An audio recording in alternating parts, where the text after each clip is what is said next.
it too much to ask what happened? Like, what caused you to catch the felony, or what happened? How did you get in trouble? Just basically selling drugs, playing with pistols, guns.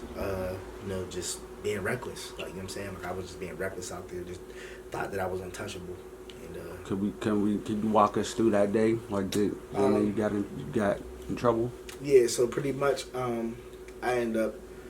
Well, one of the instances, I ran into somebody's crib, pretty much, because, motherfucker owed me some bread, and I ran into the nigga's crib, and just did some butt shit, like, he ended up telling or whatever the case may be. They ended up getting my car or whatever, so the cops hopped, like, they ended up seeing my car right around on the north side doing my thing or whatever. I'm thinking I'm cool, and I get on East Ohio Street, and all of a sudden, this cop, swear to God, I remember like it was yesterday, he was parked in front of a store. It looked like he was just sitting there in front of a store. As soon as he laid eyes on my car, he just pulls out and starts following me. I'm like, damn, like, I don't know. He follows me all the way down to Route 51. And all these cops got behind me, and then they pretty much just, like, pulled me over with their guns out and stuff. It was like a whole movie, like, scene. Like, I couldn't believe this shit. Like, all right, so hold on, let me see. So, somebody owed you money. Mm-hmm. You went to go get your money. Mm-hmm. They told the police that you came and got your money. Mm-hmm.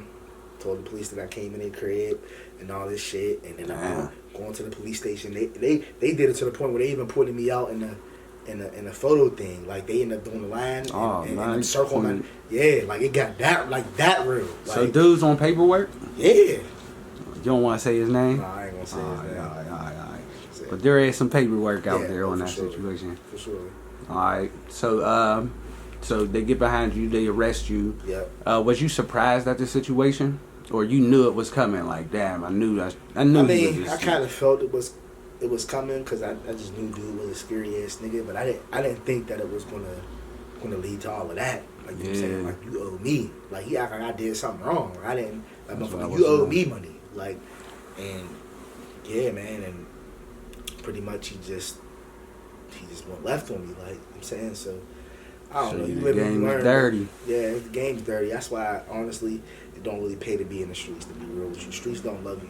You know what I mean? So what happened? Like, you went down, and what was your sentence? I had to do they gave me a 2 to 4. Okay. So and what was the charge? Burglary. I got caught with some shit on me, so they charged me for that. And I had a gun in the rad at the time. Not the same one that I went there with, but I had a different joint. They charged me with that, so it was just a lot. And then I ended up catching more cases after I got out, so it was just a lot. Like, I kept catching cases after that, and then after that, they was on to me. After I caught that one, they was on to me. So I'm getting out trying to do my thing, and these niggas, they're on me now. You know what I'm saying? So now they're on some. So now they're just catching me, just doing that shit now. All right. So with that case, did it turn into a state case? Yeah, it turned into a state case. All right. Now, where did you go? Where was you at? I went Pine Grove. All right. Now, I know you make music, and I know a lot of people in jail make music as well, or in prison. You ever come face to face and, like, battle anybody in prison? No, I ain't never battled nobody. We definitely had sessions. It's funny you said that, because I think one of my mans that you interviewed was named Gutter. Gutter, yeah. Yeah, Gutter. So yeah, he was my bunkie. Oh, all right. That was my bunkie, and when I first went there, he ended up letting me hear some of the beats that he was making and stuff like that. And it's so funny, because Gutter will tell you, he'll admit it, he's a real nigga. I told him everything that I'm doing now on this music shit. I told him that, like, because I came on before him. He came on shortly after me. I came on before him. I told him, like, bro, by the time you come home, I said, bro, I'm turning up with this music shit. I said, I'm dropping videos, I'm doing shows, I'm doing this. So as soon as he came home and he seen my page, he instantly messaged me. He was like, bro, I'm proud of you. Like, you came home, you did your thing. So it's just ironic. It's just so crazy you said that, because, like, me and him, we used to talk about this shit. Like, we up there, we writing all the time. He let me hear beats and shit like that. And we talking about what we about to do when we come home, and niggas is really doing this shit. Salute to Gutter. He make his own beats and his music. Yeah. You know what I'm saying? So, yeah. Salute to him. He said we did the interview about battling in prison and shit like that as well. So, yeah, I watched that.